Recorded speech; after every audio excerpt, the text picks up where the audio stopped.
You, John Fitzgerald Kennedy, do solemnly swear. I, John Fitzgerald Kennedy, do solemnly swear. That you will faithfully execute the office of President of the United States. That I will faithfully execute the office of President of the United States. And will, to the best of your ability. And will, to the best of my ability. Preserve, protect, and defend the Constitution of the United States. Preserve, protect, and defend the Constitution of the United States. So help you God. So help me God.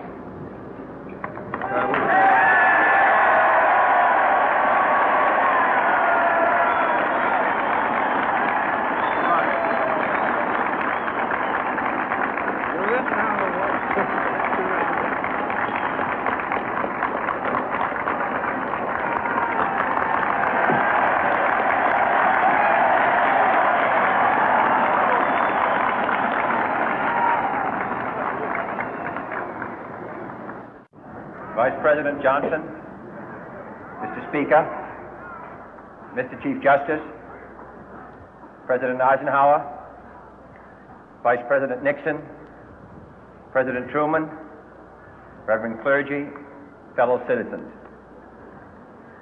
We observe today not a victory of party, but a celebration of freedom, symbolizing an end as well as a beginning, signifying renewal as well as change.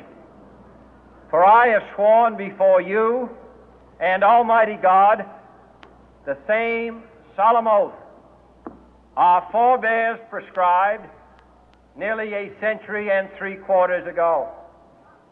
The world is very different now, for man holds in his mortal hands the power to abolish all forms of human poverty and all forms of human life. And yet the same revolutionary beliefs for which our forebears fought are still at issue around the globe.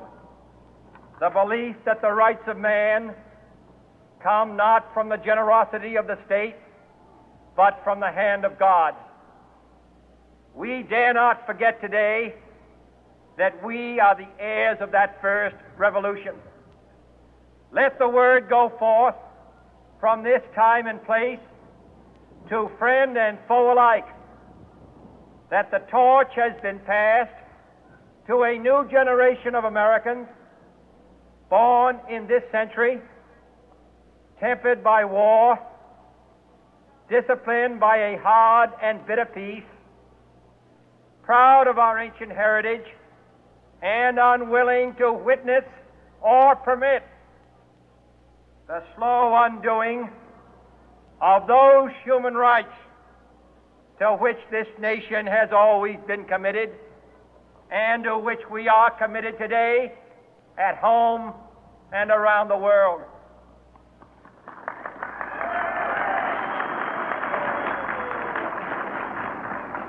Let every nation know, whether it wishes us well or ill, that we shall pay any price, bear any burden, meet any hardship, support any friend, oppose any foe to assure the survival and the success of liberty.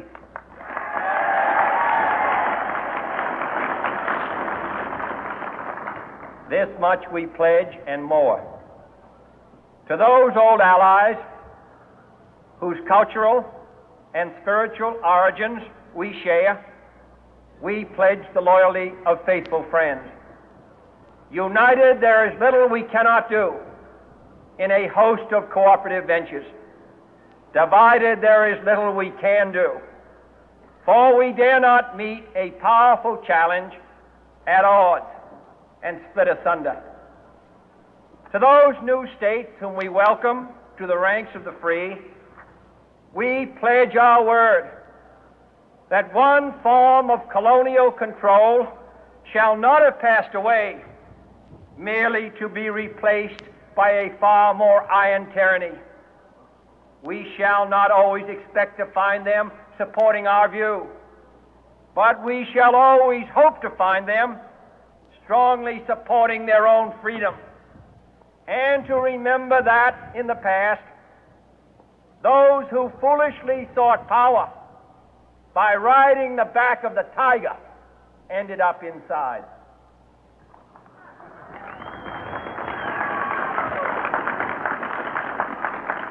To those people in the huts and villages of half the globe struggling to break the bonds of mass misery, we pledge our best efforts to help them help themselves for whatever period is required, not because the communists may be doing it, not because we seek their votes, but because it is right. If a free society cannot help the many who are poor, it cannot save the few who are rich.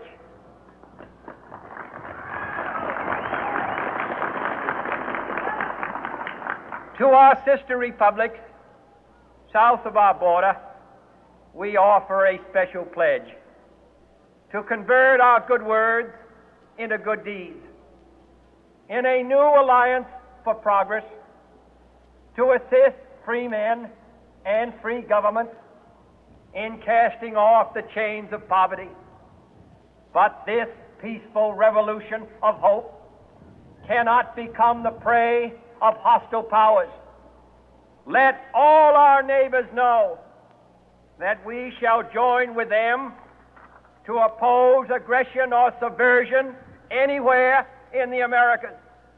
And let every other power know that this hemisphere intends to remain the master of its own house.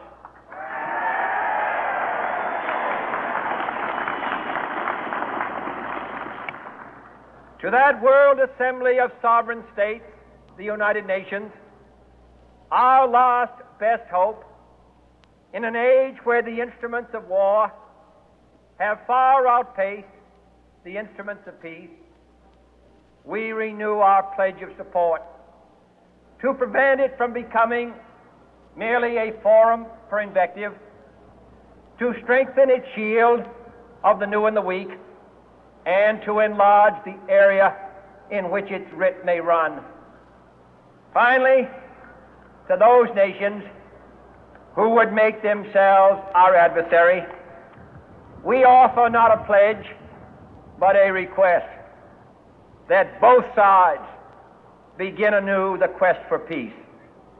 Before the dark powers of destruction, unleashed by science, engulf all humanity in planned or accidental self-destruction, we dare not tempt them with weakness, for only when our arms are sufficient beyond doubt can we be certain beyond doubt that they will never be employed.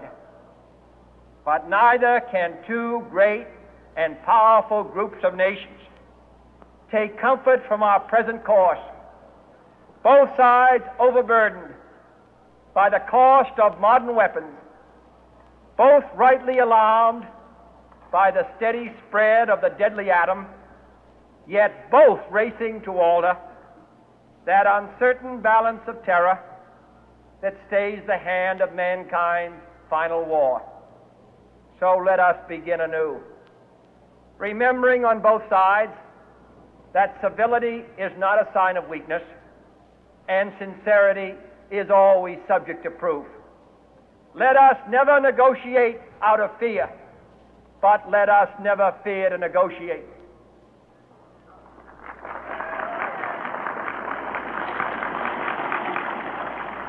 Let both sides explore what problems unite us, instead of belaboring those problems which divide us.